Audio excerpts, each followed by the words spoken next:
이만규는 1889년 12월 2일에 조선 강원도 원성군 지정면 간현리에서 태어났습니다. 지금의 원주시입니다. 조선에서는 함경도와 황해도에 방공령이 선포되던 해입니다. 프랑스 파리에서는 박람회가 열리고 에펠탑이 소개되었던 해입니다. 이만규는 교육자, 국어학자, 정치가라는 별칭을 갖고 있습니다. 그때는 1인 다액이 참 많았던 시기입니다. 학비도 면제해주고 밥도 주고 재워준다고 해서 의학학교에 갔어. 경성 관립대한의원 부속의학교에 갔다가 졸업만 했지. 의사는 글쎄 별로 안 당겼어. 그래도 우등으로 졸업됐다. 김용채, 손수경, 송영근이하고 같이. 용채가 수석, 내가 차석. 우리가 조선 종독부 의원 의학 강습소 제1회 졸업생이지. 1910년 11월 2일에 의학학교를 졸업했어. 그 전날인 11월 1일에는 한성고등학교와 한성여학교가 총립부립 경성 일본인 학교로 바뀌면서 각각 경성고등보통학교, 경성고등여학교로 교명이 변경되었습니다. 이만규는 의대를 졸업하고 경성 미동에 있는 복명학교에서 학생들을 가르치기 시작했습니다. 복명학교는 친일파 이봉래가 세운 학교입니다. 이만규는 교사 생활을 시작하고 1년도 채 안 되어서 나왔습니다. 이봉래가 학교의 공금을 횡령한 일이 있었습니다. 1911년 5월 의사개업 면허장을 받고 1912년 4월 개성에서 고려병원을 개업하면서 이전에 맡았던 교사직들은 모두 사임했습니다. 의사일을 1년 남짓하고는 병원문을 닫고 본격적인 교육자의 길을 갑니다. 그때가 1913년이었습니다. 개성에 있는 한영서원에서 교편을 잡습니다. 일제에 의한 조선교육령은 1911년에 처음 발표되었습니다. 이쯤부터 우리의 항일운동도 교육에서 투쟁으로 조금씩 변모했습니다. 이만규는 교사 공부가 아닌 의사 공부를 더 많이 했지만 나중에 이학을 가르치는 일을 하면서 꽤 쓸모가 있었던 모양입니다. 이학은 요새 말로 과학입니다. 이만규가 어렸을 때는 말 그대로 세상이 시끄러울 때였습니다. 경성이고 평양이고 할 거 없이 서양 선교사들이 학교 짓고 교회 짓고 그래서 거기서 공부하던 때였습니다. 경성 한복판에 있는 정동교회는 1885년, 상동교회는 1901년에 각각 만들어집니다. 이런 데서 신식 문물 가르치고 그랬습니다. 유경공원은 1886년 지어진 것으로 이만규가 태어나기 전에 만들어졌습니다. 1894년에는 동학전쟁이 일어났고 조선의 문물을 다 바꾸겠다고 군국기무처 등이 설치되었던 때입니다. 교육입국조서도 이때 발표가 났습니다. 이만규가 10살 때인 1898년에는 조선 여성의 권리를 부르짖은 여권통문이 황성신문에 발표되었습니다. 그리고 1905년 을사늑약이 체결되고 고종의 시종무 관장이었던 민영환이 자결했습니다. 그 이듬해인 1906년에 조선에 통감부가 설치됩니다. 이만규는 이 해에 고향에서 혼인을 했습니다. 부인 이름은 박헌숙입니다. 신혼이었던 1907년에 경성에 올라가 한성사범학교 진학을 꿈꿨지만 시기를 놓쳐서 4월 관립의학교에 들어갔습니다.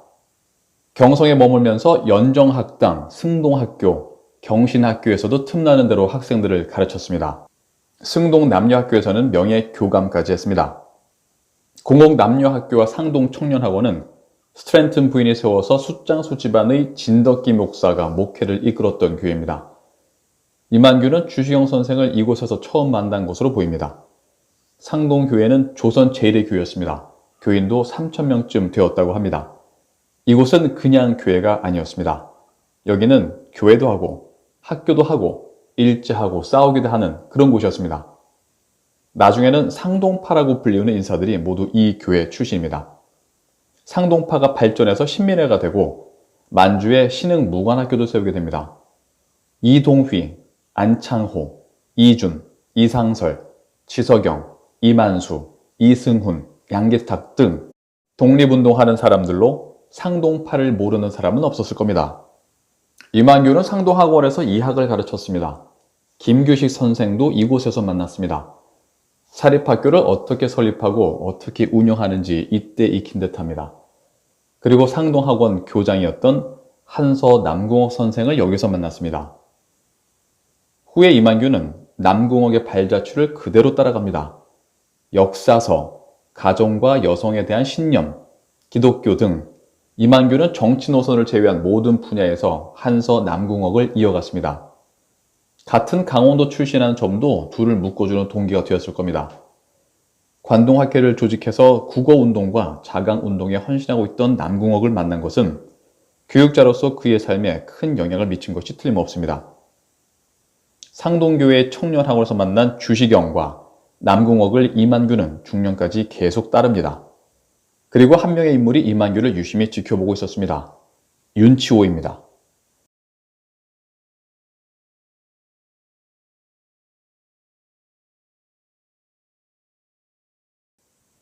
제대로 교사로 일을 하게 된 건 1913년 윤치호 선생님이 세우신 기독교 학교 한영서원에서 일하면서였어.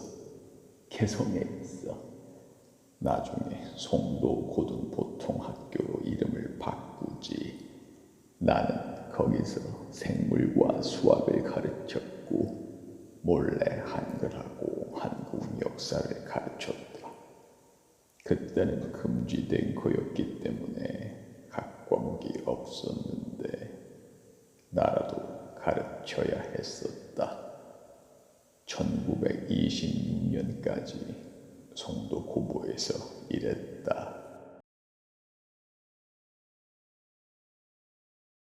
윤치호는 이만규를 반일파의 우두머리로 말하곤 했습니다. 한영서원에 있을 때인 1915년에는 애국 참가집을 복사해서 나눠준 것 때문에 조사를 받게 됩니다. 1919년 3.1운동도 이만규가 주도한 것으로 보입니다. 경성의 오화영과도 접촉을 하고 있었던 터였습니다. 개성에 있던 마혜송에 따르면 그때 개성에 있던 세 개의 중등 교육기관 송도고보, 호수돈 여자고보, 개성학당 중 남감리교회 학교인 송도고보와 호수돈 여자고보에 다니는 남녀 100명의 학생 이상이 경성에서 전해진 독립선언서를 뿌리면서 독립만세를 외치는 시위에 참가했다고 합니다. 다른 문헌에는 그때 송도고보 교사를 했었던 이만규가 독립선언서를 인쇄하고 배포한 혐의로 검거되어서 서대문 형무소에서 4개월 동안 투옥되었다는 기록도 있습니다. 박경식의 조선 3.1 독립운동에는 서울에 이어 경기도의 독립운동은 먼저 개성에서 일어났다. 여기서는 3월 1일 오후에 기독교가 운영하는 한영서원 학생들과 목사들이 봉기 준비를 시작하고 3일부터 일주일 동안 만세 시위를 계속했다. 개성에서 3일부터 7일에 걸쳐 연일 행해진 시위에서는 기독교계 호수돈 여학교, 한영서원 학생들이 중심이 되어 군중을 동원해서 경찰관 주재소를 습격했다라고 합니다. 어윤이라는 여성이 이때 등장합니다. 유관순 열사 못지않는 인물입니다. 강조원 목사는 이만규의 신문 조소에서도 등장합니다. 이 독립선언서를 두고 강조원과 이만규의 행적이 조금 묘연합니다. 그리고 이 신문조서에서 이만규는 조선의 독립을 희망하지 않는다는 이야기를 합니다.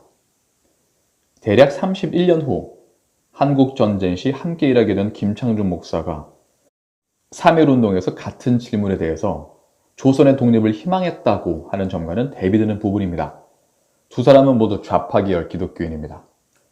이만규는 3.1운동 이후에도 개성에서 뚜렷한 족적을 남깁니다. 이만규는 1920년 6월 16일에 개성에서 발족한 고려청년회에서 학예부장에 취임했습니다.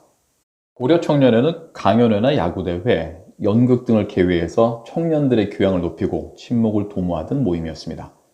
1920년 12월에 결성된 조선청년회 연합회에도 참가합니다.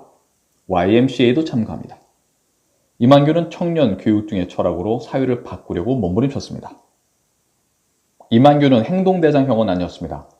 킹메이커의 역할에 더 어울리는 인물이었습니다. 자신의 철저한 철학과 신념을 갖고 지적으로 실천에 옮기는 그런 유형입니다.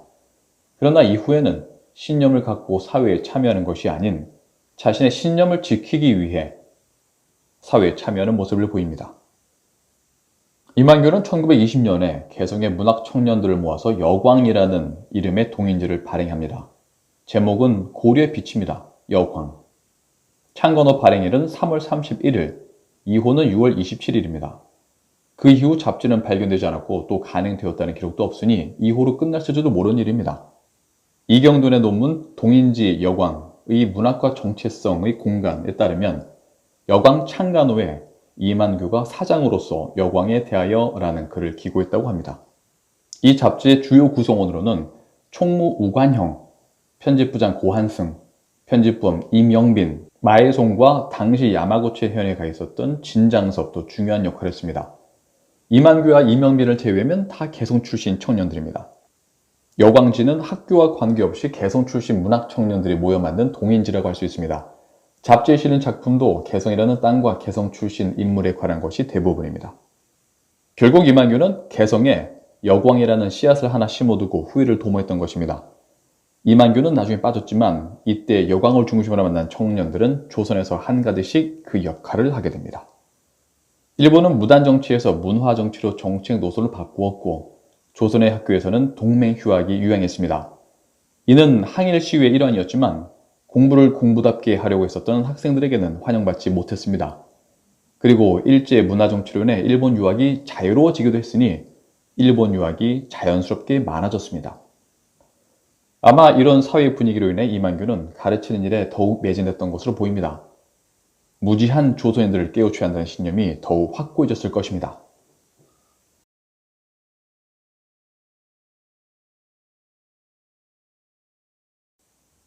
조선 사람들에게 신식 문화를 가르치고 외국 문물을 알 수 있도록 가르쳐야만 조선이 강해지지 않았을까.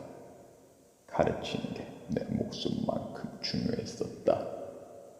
나도 야소교를 받아들이고 새로운 세상이 올 거라고 믿고 교회에서 학생들을 가르치면서 준비했던 거지. 그때 기독교는 세상을 바꾸는 유일한 힘이었어. 나는 기독교 조선 감리회에서 활동했다. 교육과 기독교는 내 사명이었어. 어찌되었든 나는 지독하게도 가르치는 일에 열중했어. 그것만이 나의 사명이었던 거지. 학생들에 대한 욕심도 많았고 조선인을 서둘러 개화시킬 필요가 있었던 거지. 조선의 대표적인 물리학자로 이름을 떨친 최규남의 회고를 보겠습니다. 최규남은 송도고보에서 이만규에게 과학을 배웠습니다.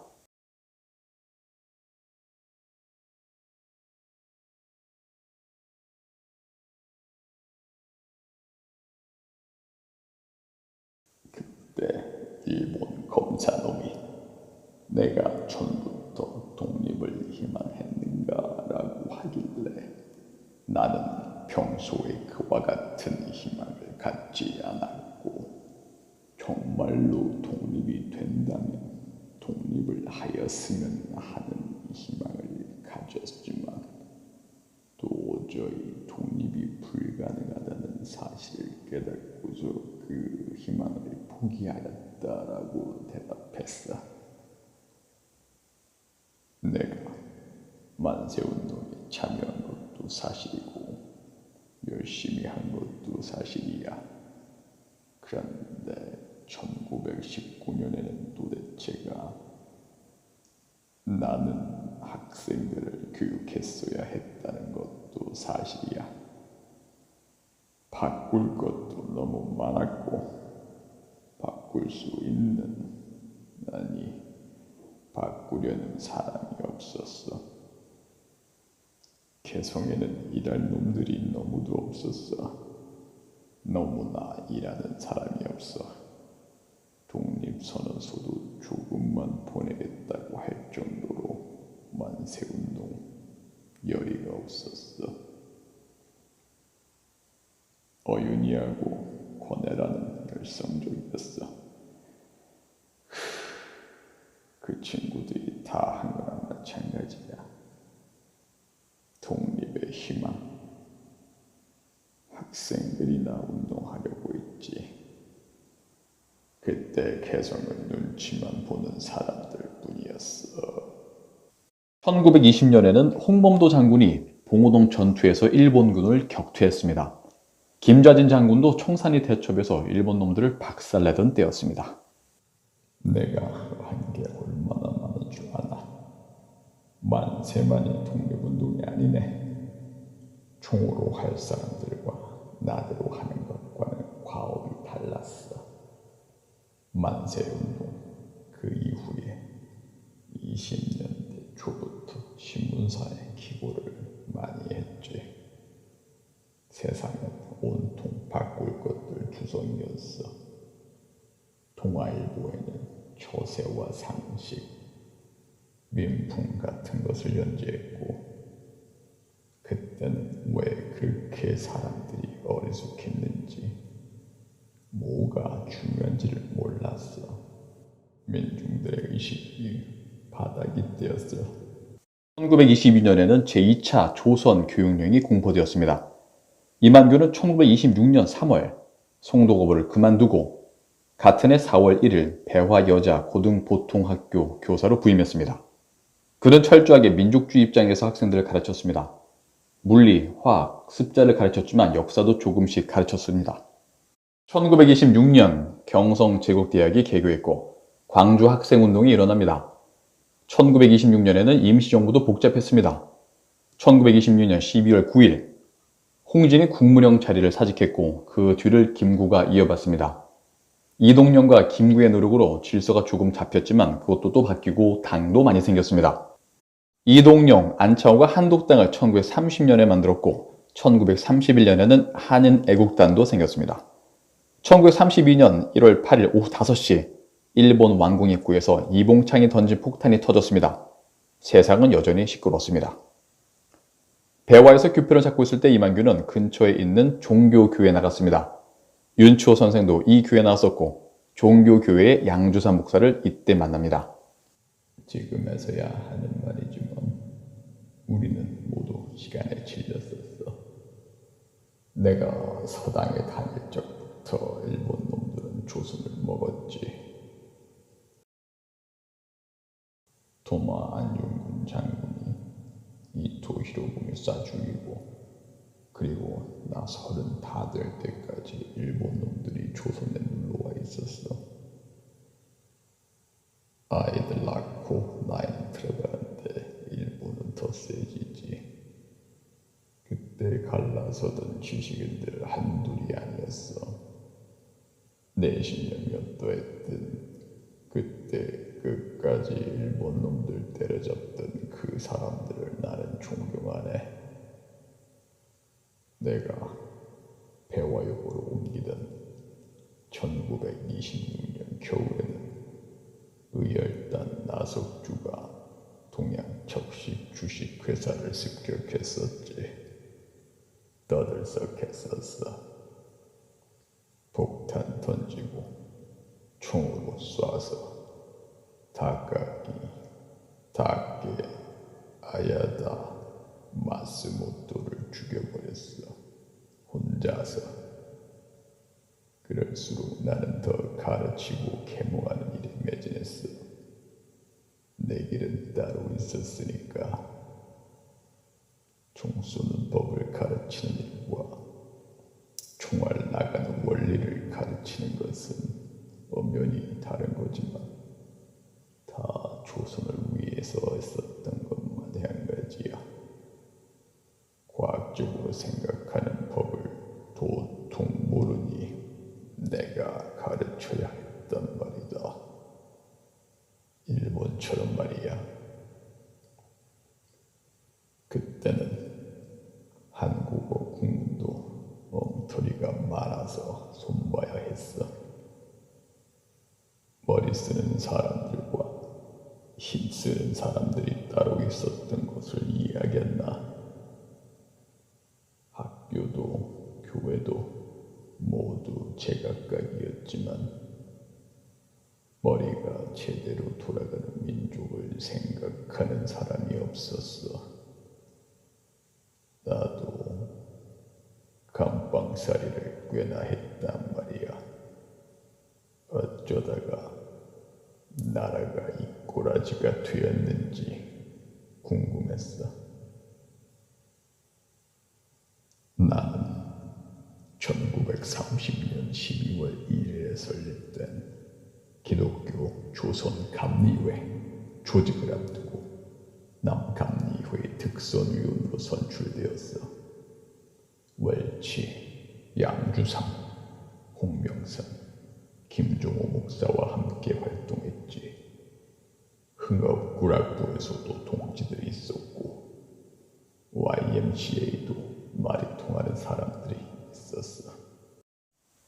1933년에는 3월 27일 일본이 국제연맹을 탈퇴했습니다. 10월 14일에는 독일이 국제연맹을 탈퇴했습니다. 이만규는 그해 조선어학회가 제정 공포한 한글 맞춤법 통일안의 초안 작성위원으로 일해서 11월 4일에는 조선어학회 한글 반포 487회 기념식에서 한글 맞춤법 통일안을 발표했습니다. 그해 조봉암에게는 조선 단일 공산당 사건으로 징역 7년이 선고되었고 옹양 여운형이 조선중앙일보 사장으로 추대되었습니다. 그리고 평남 중등학교장 회의에서 약혼, 결혼자 입학을 불허한다는 결정을 했습니다.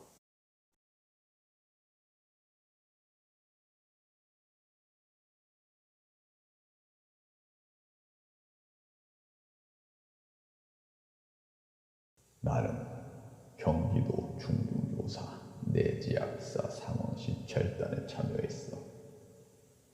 가기 전에 문일평이에게 누군가 혼인을 한다고 해서 조의금을 대신 전해주라고 했던 기억이 있는지.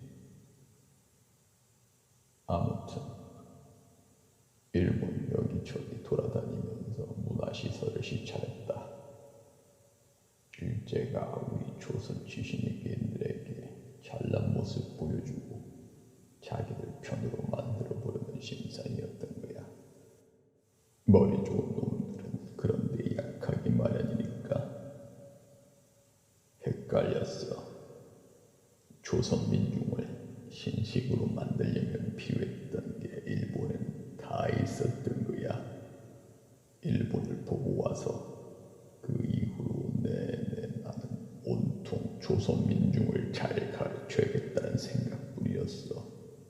표준말도 더 손봐야겠다는 생각에 같은 생각을 하는 사람들이라면 누구든 동지로 맞이했어. 1936년에는 조선어학회의 표준말 사정위원으로 강원도 대표였어. 그러다가 1938년에 이승만의 흥업구락부와 안창호의 수양 동우회 사건이 모두 연루되었는데 수감되었다가 7월에 교직을 그만두었다. 그때 준원 이광수가 일제에 붙어서 무언가를 했는데 그게 영 준원답지 않았어. 위장 친일 행세를 했던 것 같았단 말이지. 도통 사람 마음을 알 길이 없을 때였다. 나는 할 일이 없게 되자 그래 잘 되었다 싶어서 조선의 교육 역사를 쓰기 시작했어. 남궁옥 선생님도 그래서 역사서를 쓰신 거였을까? 이날의 이전 세대가 한 일이 정말로 궁금했어. 나라가 정신 나간 게 언제부터였는지 알고 싶었어. 조선은 왜 무식한 애들 투성이고 관료들은 썩었는지가 말이야. 어딜 찾아봐도 그런 걸 가르쳐주는 책이 없었어. 그래서 의학학교에서 배운 방법으로 자료를 모아서 한번 써봤지. 나름 과학적으로 자료를 많이 모아서 그게 조선 교육사야. 47년에 상권, 49년에 학원을 출판했다. 정리해보니까 조선 교육이 잘한 것도 있지만 조선 이전부터 뿌리 박힌 사대주의가 너무 깊었던 거야. 거기에 물들어 버려서 제대로 안 돌아갔던 게 어리숙한 백성들을 만들어낸 것이었고, 백성이나 관료나 할 것 없이 힘 있는 놈에게 빌어붙던 놈들이 너무 많았던 거지. 불평불만만 가득하지. 뭔가 바꾸려고 치면 그냥 앉아만 있는 민중들이 많았어. 여자들도 그랬고. 그래서 1941년 5월에 가정 독범도 쓴 거지. 조선 여성들도 신식나라 여성들처럼 바뀔 필요가 있었으니까 조선 여성들도 일본 여성들처럼 선진화된 곳에서 살았으면 얼마나 좋았겠나. 1938년 3월 일제가 3차 조선 교육령을 발표했어. 내선 일체하자는 거였지. 학교 명칭도 일본식으로 통일하고 일본어 더 가르치고 조선어 과목은 조금 가르치는 거였어. 매일신보에서 좌담회를 열었고 김환란, 윤일성, 이춘우, 조동식이하고 나는 대체로 그렇게 하는 게 어쩌면 좋을 수 있겠다 싶었어. 나는 여성 교육을 조금 더 해주면 좋겠다 하는 생각을 전했고, 사실 전쟁광 일본도 마음에 안 들고 거지 같은 조선도 마음에 안 들어서 차라리 아예 새로운 세상에서 나의 교육적 이상을 펼쳤으면 좋겠다는 생각이 들었다. 어딘가에는 있을 것 같았는데 아메리카에 갔어야 했나. 1939년 5월에 숙명여자전문학교가 설립되었습니다. 그리고 같은 해 7월 대한민국 최초의 사립공과대학 동아공과학원, 지금의 한양대학교입니다. 이 학교가 설립되었습니다. 7월에 일제가 전문학교 고등학교 입학시험에서 영어 과목을 철폐합니다. 1942년 10월에는 조선어학회 사건 때문에 고생을 조금 했지. 이건 내가 심혈을 기울여서 했던 일이라 타협할 수 있는 부분이 아니었어. 1929년 10월 31일에 조선어 사전 편찬회 발기 총회 발기인으로 참여했을 때부터 이건 내가 할 일이라고 믿었지. 1933년 10월에는 한글 맞춤법 통일화 확정을 기념하기 위해 열렸던 기념식에서 18명의 공로자 명단에도 포함이 되었다. 1936년 4월 11일에는 이승 선생님 다음으로 내가 조선어학회 간사장을 했고, 그러다가 1942년 10월 18일에 검거되었지만 얼마 안 있다가 풀려났어. 아까도 말했지만 어지러운 세상이었어. 그때 차라리 배운 사람이 아니었다면 더 좋았을까? 그래도 그건 아니었을 거라고 생각해. 가르쳐서 사람들을 더 좋게 살게 해주면 그런 일을 할 사람이 있었어야 했을 때였다.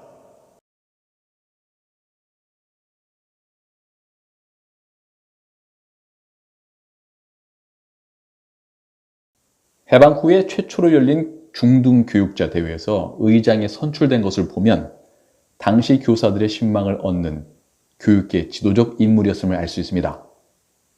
1945년 9월 18일 제9대 배화교장에 취임하고 나서 이만규는 중도 좌파의 길을 택했습니다. 건국동맹, 건국준비위원회에서도 일했습니다. 중도 좌파 중심의 교사들을 채용하였고 배화는 이른바 중도 좌익 계열의 교사들이 주도권을 잡게 되었습니다.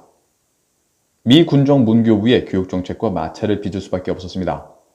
1946년 6월 19일 미 군정 문교부가 좌경 성향의 교수를 축출하기 위해서 서울 국립종합대학안을 발표하자 당시 좌익 정당의 교육학적 논리를 수용한 조선교육자협회에 주도적으로 참여했었던 이만규는 배화 교사들과 함께 이를 반대하고 나섰습니다. 결국 신탁 통치에 대한 좌우익의 대립이 심화되던 1946년 중반 무렵 극한 이데올로기 대립 속에 중도 좌익으로서의 설 자리를 잃은 이만규는 배화를 떠나야 했습니다. 그렇게 그는 갈 곳을 잃었습니다. 이때 여운형과 길을 찾아 나섭니다.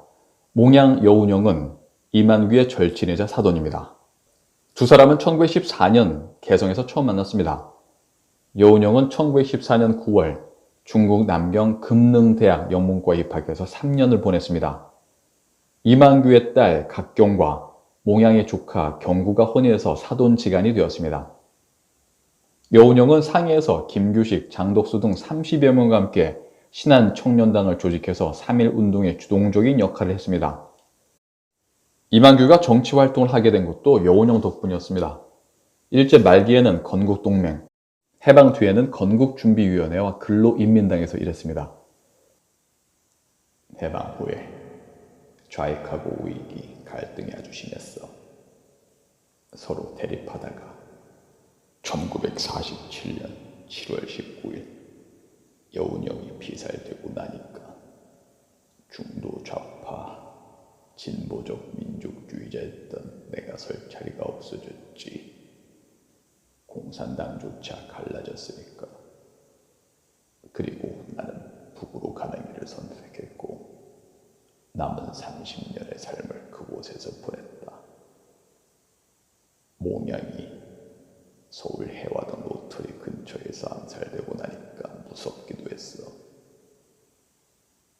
수도 경찰청장하는 창남 장택상이 와서 나더러 북에 가는 게 어떻겠냐고 했을 정도야. 1938년에 이승만을 돕기 위해서 흥업구락부 사건 터졌을 때 내가 흥업구락부 회계를 맡았었는데 그때 창랑하고 몽양이 나를 사이에 두고 알던 터였어. 나는 몽양하고 같이 여러 일을 했지만 창랑은 다른 길을 가기로 했지. 그렇지만 창랑이 나를 마지막까지 배웅해준 사람이야. 46년에 동아일보 김성수 사장집이 있던 개동 근처에서 만났지만 거기서 인연이 갈렸어. 나는 여운형을 쫓아 건국준비위원회, 인민공화국, 근로인민당의 주요 직책을 맡았었고 창랑은 김성수 집에서 만난 송진호, 장덕수, 김준현 그런 사람들과 함께 일하다가 한민당에서 일했어. 송진호, 장덕수 모두 암살되었는데 그리 될 줄 누가 알았겠나. 그리고 나는 김일성 대학도 시찰했어. 그 시설과 과학적인 편성에 감탄했지. 학생들은 자유롭게 공부하고 있었고 학원이 민주적으로 원활히 운영되고 있는 것을 보았어. 그러나 남조선 대학들은 한심할 지경이었지. 미국 정부와 반동파 지배하의 남조선 대학들은 아무런 공부도 되지 않는 형편이었다. 이렇게 말한 이만규는 남한의 대학을 양적, 질적으로 발전시키기 위해 국립서울대학교 설립안을 반대했습니다. 당시는 지식인들의 월북이 많았을 때였습니다. 국대한 파동 때문이었습니다. 결과적으로 기술계 교수 약 380명이 퇴직하였고 학생 약 5,000명이 퇴학당했습니다. 1946년 10월 1일 김일성 대학이 설립되고 국대한 반대운동이 극단으로 치달으면서 대거 월북하기 시작했습니다. 48년 초에 창랑이 나를 찾아왔어. 자기가 자기 손으로 나를 잡아먹을 수는 없으니 이북으로 가라고. 그때가 내가 조선인민당의 부위원장홀이라고 썼을 때였는데 나도 일제 치하에서 이 나라 독립을 위해 싸운 애국자니 어서 거기 가서 난 나름대로 살아보라고. 그리고는 38선까지 특별 호송을 해주었어. 나는 더 이상 회유할 수 없는 공산주의자가 되어 있다고 하더만. 1948년 4월 김규식과 함께 남북 조선 제 정당 사회단체 대표자 연석회의에 참석하러 평양에 갔다가 남았어. 거기서 최고인민회의 대의원 됐다. 김창준 목사도 같이 남았지. 내가 남쪽을 다시 찾게 된 건 6.25가 터지고 나서야. 이 무렵 김창준이라는 목사와 함께 이를 도모한 것이 많았습니다. 해방 후 대다수의 기독교인들은 우이그르 편입하였으며 이북에 거주하던 기독교인들은 자진해서 월남했습니다. 그러나 김창준은 민주주의 민족전선에 가담하여 찬탁 운동을 벌였으며 서울에서 좌파 기독교인들을 모아 기독교 민주동맹을 결성했습니다. 그 역시 1948년 4월 평양에서 열린 소위 남북협상에서 돌아오지 않고 이만규와 같은 행보를 보입니다. 나는 세상을 바꿔야 한다는 생각이 더 많았어. 조선이 일제에 먹혔다가 아메리카 제국에 먹혔다가 하니까 그럼 나는 어디에서 무엇을 해야 하나? 이 민족을 위해서 조선이 더 잘 살려면 어떻게 해야 하나? 전쟁 나고 교회 버리고 도망가는 목사들, 중공군 때문에 도망가는 목사들 허다한데 교회를 믿어야 하나?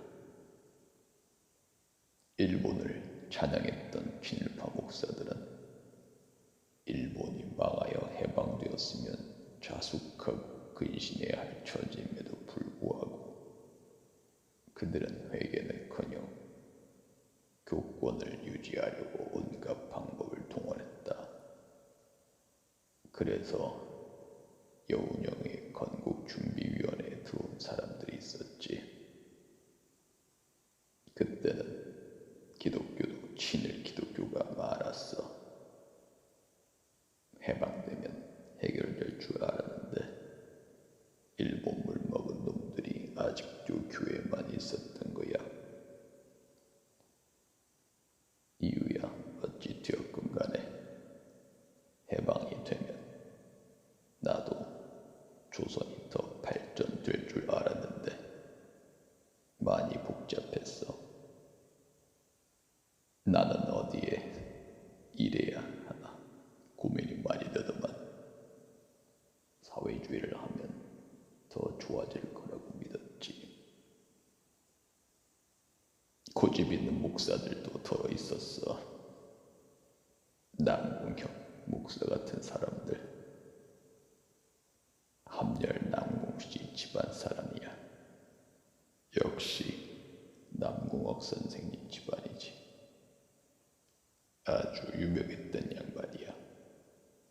김병로, 김성수가 그한테서 영어를 배웠지. 존경스러웠어. 북에서 탐낼 만한 사람이었지. 납북되었어. 오하영이처럼 3.1 만세 운동한다고 함께 활동하던 오하영이가 강제로지만 결국 북에서 나와 만났다. 나는 북에서도 할 일이 많아서 죽기 전까지 일만이었다. 나는 그런 게 좋았어. 내가 생각한 조선을 교육으로 만들어가는 거 말이야. 북에서 공화국이 출범하면서 교육성에 보통 교육국장으로 이랬는데 초, 중 등 교육제도의 골격을 내가 잡았지. 북한의 표준어인 문화, 그것도 내가 정돈했고 고려사나 리조실록의 번역도 내가 주도한 거야. 남한에서나 북한에서나 두 군데로 갈라지기 전에 했던 거 그대로 했어. 학생들 잘 가르칠 생각, 한국어 제대로 만들 생각, 역사 잘 가르칠 생각. 그렇게 세 가지만 하다 죽은 것 같다. 그러니 조선문자개혁위원회 위원장도 하고 그랬지. 말년에는 조국 통일사 사장을 맡았었지. 남궁옥 선생님이 황성신문사 사장을 하셨는데 내가 그 길마저 같이 갔던 거라는 생각이